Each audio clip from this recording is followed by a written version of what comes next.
This is the SAU Report, a program featuring interviews with the faculty, staff, students, and alumni of Southern Arkansas University in Magnolia.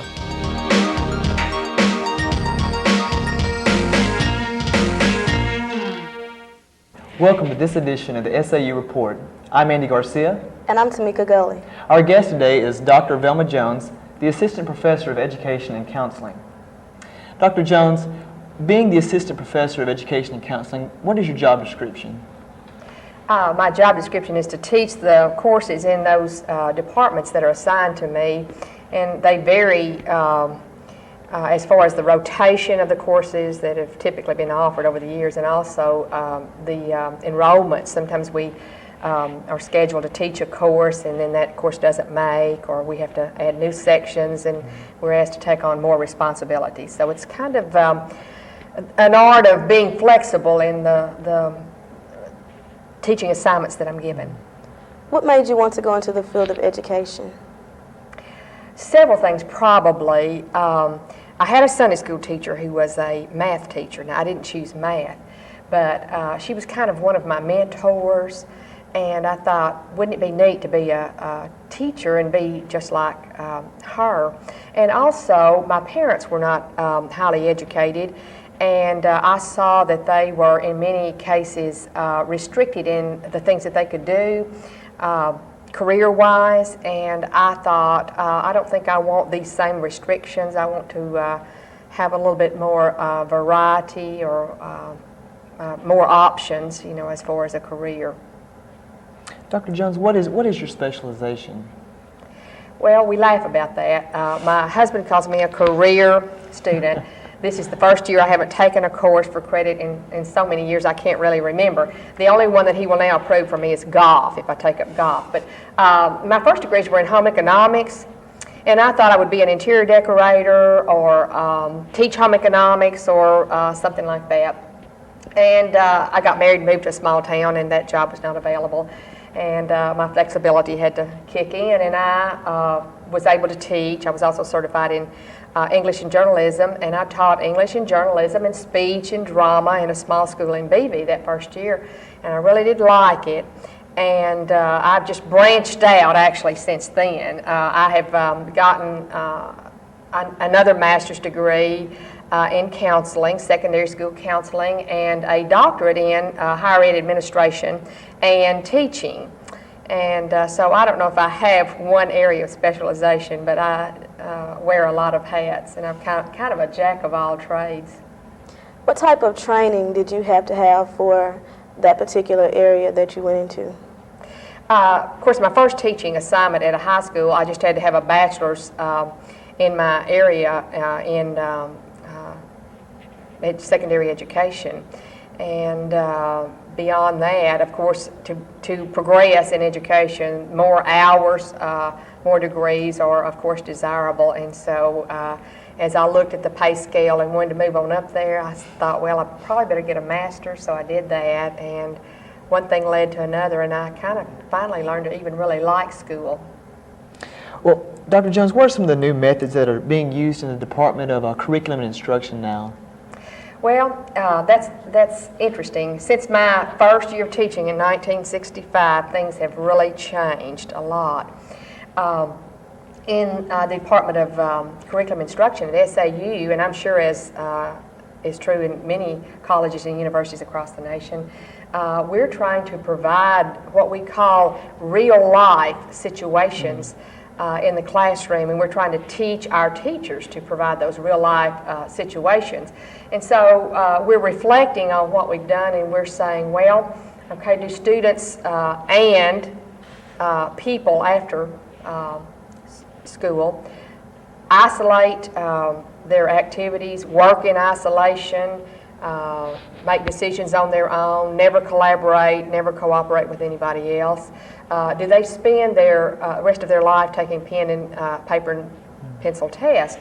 And no, the answer is no, they don't. And so we're trying to provide collaborative learning experiences for them, authentic assessment where we use things other than paper pencil tests, things like panel discussions, like any kind of performance activity. Playing tennis, you could judge that better, assess that better.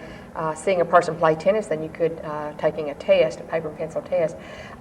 Video presentations, all sorts of things that would give the student an opportunity to perform in a way other than a paper pencil test. I think probably most of you students would agree that paper pencil test is not the most accurate assessment of your learning.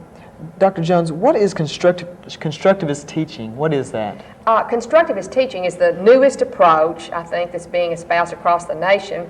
And it's basically the student constructing his or her own learning based on several things: their prior experiences, their prior academic endeavors, their personal interest, and then their needs and their goals.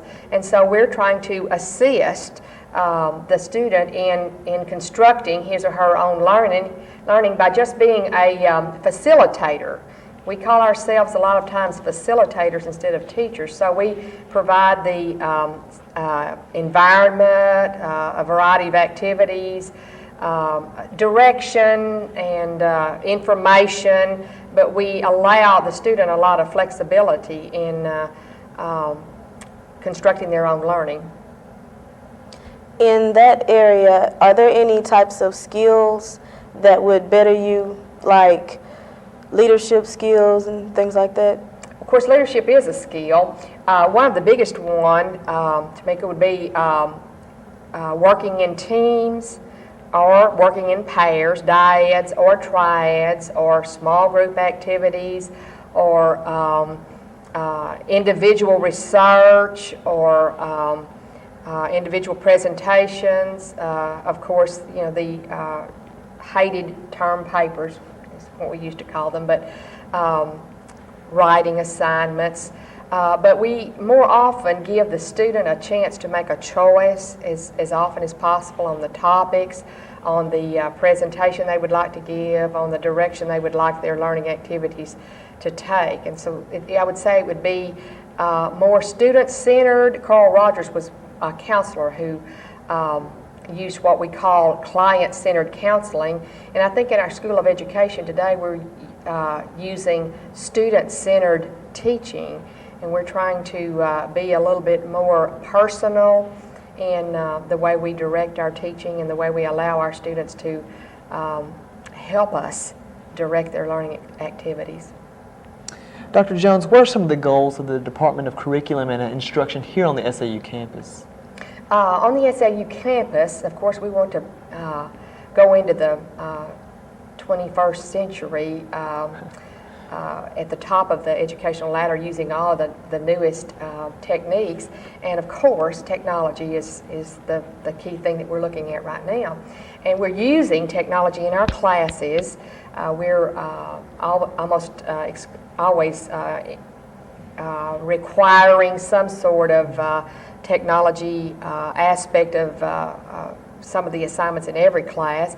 But also we're really kicking off a compressed video program where we're going to teach as many as possible of our courses on compressed video, so that the students who actually are never in our classes and never on the site where we're teaching are benefiting from our instruction. And I'm going to do one of those next semester, and I'm kind of excited about it, even though I've never done it before, and so I'll probably need a lot of help, but this will allow us to expand our opportunities for our students, to increase our enrollment, to serve more students that way, because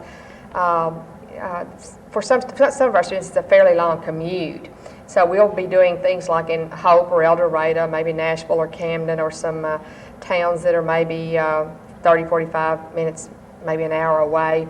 And those students will just be like they're sitting right here in the classroom with us.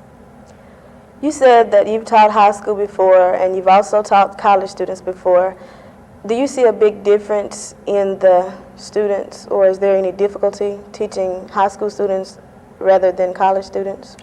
There's a big difference. The atmosphere is totally different on the college campus, and I like it really well. I have joked and said maybe it's because of my age, and needed a slower pace, and it's not really a slower pace in a lot of ways, but it's not like high school in that there's one course in one class right after the other. Also, you don't deal directly with the parents, and I found that, unfortunately, to be a not so pleasant situation sometimes in high school teaching, because parents often receive incorrect information, and they sometimes get upset about things and blame the teacher. I really feel like the teacher does not have the respect that she used to have, especially in the elementary and secondary grades. And when we get to college, we're dealing with adults. They decide whether they come to class, they decide whether to do the work. They're paying us to come. In the secondary school, it's a free and appropriate education for anybody who's breathing, and so it's a totally different atmosphere. Now, because you've taught on both levels and you've experienced very many different ways that students, learn and etc. What are some of the goals that you have, I guess that out of the knowledge you obtained, what are some of the goals that you have now here on the SAU campus, personal ones in your department? Okay, personal, first of all, for me is, I guess I'll just keep on learning, and I think that ties in with my goal of modeling for students. Right. It's not appropriate to say, Tamika, I want you to do this, Andy, I want you to do this, and then they don't see you doing it. Mm-hmm. And so I feel like I've always been a model in that I have continued my learning. I've tried to continue to learn. I've challenged myself by taking some things that were really difficult for me, computers being one. And I even took watercolor here at SAU, and I've never considered myself to be an artist. But my goals are to be an appropriate model for the students I teach, and to assist the staff at the School of Education in the ways that I can, in the areas that I have expertness in. I may be using that term a little loosely, but where I am best qualified to teach students and to supervise student teachers, to take part in extracurricular activities, and I've always enjoyed that. I work with Miss SAU pageant, and I sponsor a sorority, and I have dug in a lot of flower beds around here, and those are the things. I think variety is the spice of life, and I certainly do have a fun life here at SAU. What are some of the things that you would do or say to incoming students to get them to go into the field of education, or to inform them more about it? Okay. The first thing I would say is that you have to care about students to be a teacher. I think the attitude you have toward the students and toward teaching is the most important characteristic as far as choosing to be a teacher. And the secondary thing I think I would say to them is to prepare yourself in more than one area, either of teaching or teaching in some other area, because the research shows us that so many students get out of school and get a job in an area that's often very far removed from the degree that they got. Research also shows us that students often choose their major or minor or their degree programs based on other people in their sorority, or in other people that are on the football team with them, or basically peers, people that they live in the dorm with, and or what is kind of trendy. Well, I think I'll go into underwater basket weaving because it looks like a lot of people are having really fun with that, and they don't think long range. And my first degree in home economics is a good example. I think I've put that information to use, but I've never been a home economics teacher, and so I would suggest to any person going into education that you have at least 2 different teaching fields, and that you explore the job opportunities in those fields, because if the field is saturated with ag-ri teachers and you want to be an ag-ri teacher and there's usually one in each school, then you're going to be kind of unhappy getting out with that degree and no job available. While working here at SAU, what's probably the most fulfilling part of your job? Well, the most fulfilling part of my job is dealing with students. And I've always said that students keep you young, and I've never wanted to get old and stale.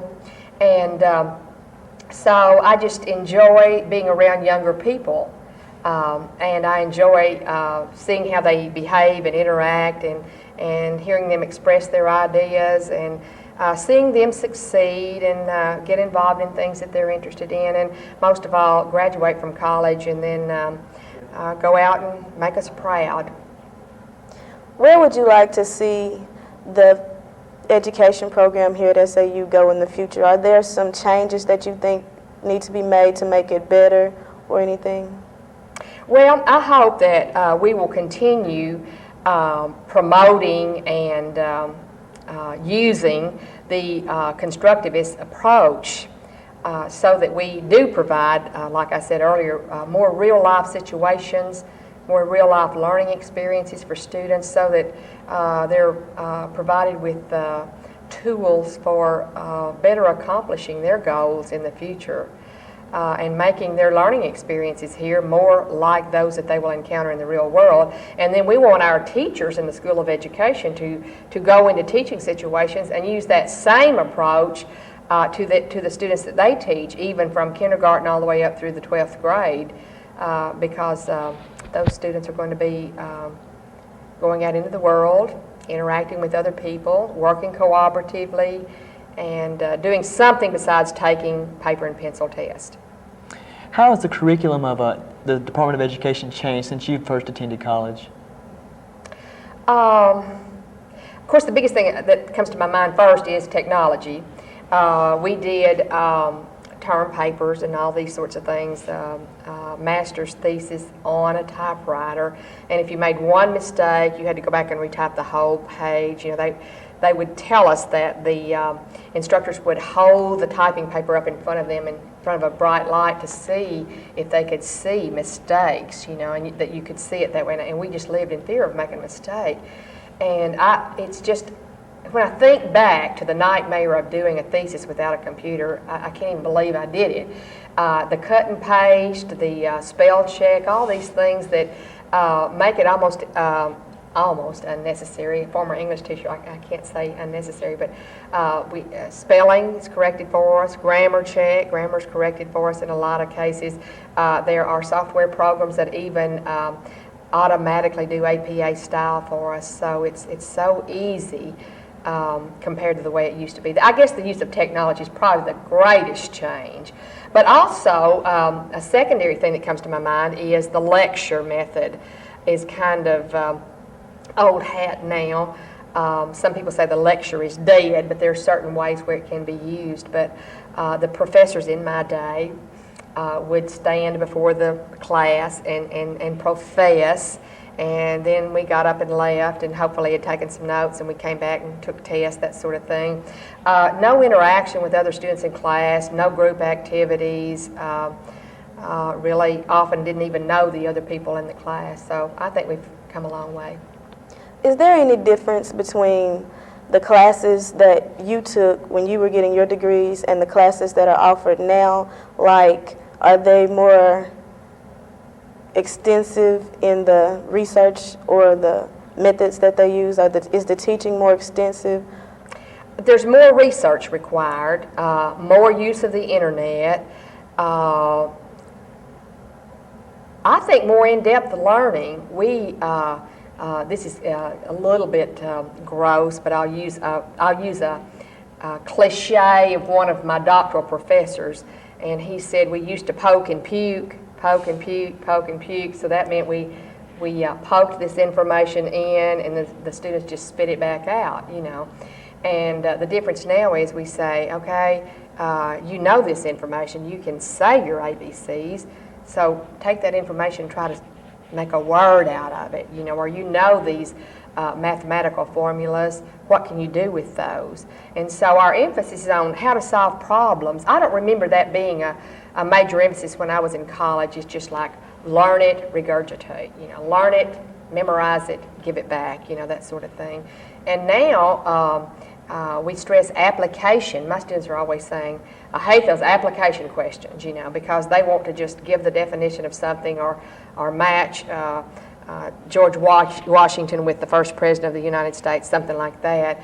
And that's not what we're going to be doing. And then things are changing so fast that what we have to do is prepare our students to interact and behave toward, adjust to situations that we can't even dream of what they will be at this point in our life. If somebody had mentioned computers to me in 1963 when I first got out of high school, I wasn't going to tell my age, but I would have said, you are crazy. And now I feel like my left arm is cut off. I'm left-handed if I don't have my computer operable. Dr. Jones, now you mentioned earlier that anyone going into the field of education would need probably 2 fields of study, if not more.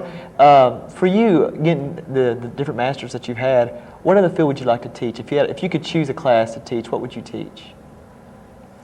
Oh, goodness. I might really still like to teach something related to home economics, and it might be something on the creative side, because I do feel that I feel like I'm a little bit creative. I do flower arrangements and wreaths and decorations, so I'm not sure what the course would be, but I had really thought I wanted to be an interior decorator at one time, and I didn't want to go to New York and have to be trained, and at that time, you had to live in a very large city to have a clientele, and I said, well, I think I'll do something else.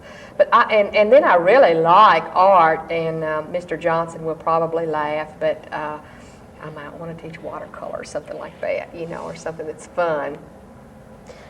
Is this a growing field, the field of education for teachers and everything? Is this a growing field, or is there a need for more teachers? There is a need for more teachers. There's a teaching shortage, and probably will be, as far as what we're projecting as far as enrollment in the next 10 years. Of course, there are greater shortages in some areas than there are in others. Of course, the obvious two are science and mathematics. Anybody that gets out with a degree in science or mathematics can certainly get a job almost without fail almost wherever they would like to go. But there's an overall teaching shortage in almost every area. And my other field, counseling, there's a shortage of counselors, and many schools are hiring counselors that have not quite completed their degree because of state requirements that they have, and I'm trusting my memory, but I think they're required to have one counselor on staff for every 400 students, and of course some of them fudge on that just a little bit, but we don't have enough counselors, we don't have enough school teachers. Now, Dr. Jones, where did you teach before you came to SAU? Well, Andy was my student, and he knows I taught at Fairview. I've taught or substitute taught everywhere I've ever lived, which was BB and Cabot and Heber Springs and Jacksonville and Camden and Magnolia, all in Arkansas. Before I came to SAU, I was at Camden for 7 years. Before that, I was in Heber Springs, and before that in Jacksonville. And I did take a couple of little leaves of absence to have my 2 wonderful daughters, who are now approaching, the 30s, or 30, and I've enjoyed everywhere I've ever been. Did you enjoy teaching high school students rather than teaching college students? I did enjoy teaching high school students. I really did. And I taught 2 totally different things. I taught English, required of every student, okay? I taught journalism, which was an elective. And so the students who took journalism were in there because they wanted to be. The students who took English were required to take it, and they had been there since the 5th grade. And so some of them were a little bored and a little angry and a little frustrated with the continued requirement. But it was fun, and the journalism, I think, was my most fun because the students weren't required to take it, and also because that creativity side of me. We created pages, we did photography, we did all sorts of things like that, and it was fun. Dr. Jones, where do you see yourself after you leave SAU? Well, retired, I think. I hope I end my career here. I'm excited about my newest job in the School of Education. I've been in the Student Support Services area for 7 years. And so I think I'm kind of having fun getting back into the teaching aspect of it, and kind of want to stay there. I am developing my expertise in the counseling area now that I'm teaching in that area, and that's fun for me. And also in our department, we're looking at expanding our master's programs, and one of the next one that we're hoping to get is educational leadership master's for high school or middle school principals. And and that's kind of my area of expertise, one of my areas in my doctorate, and I might be more active in that area. I can't tell you which one I like best. I like them all. Well, Dr. Jones, thank you for joining us on this edition of the SAU Report. I'm Andy Garcia. And I'm Tamika Gulley.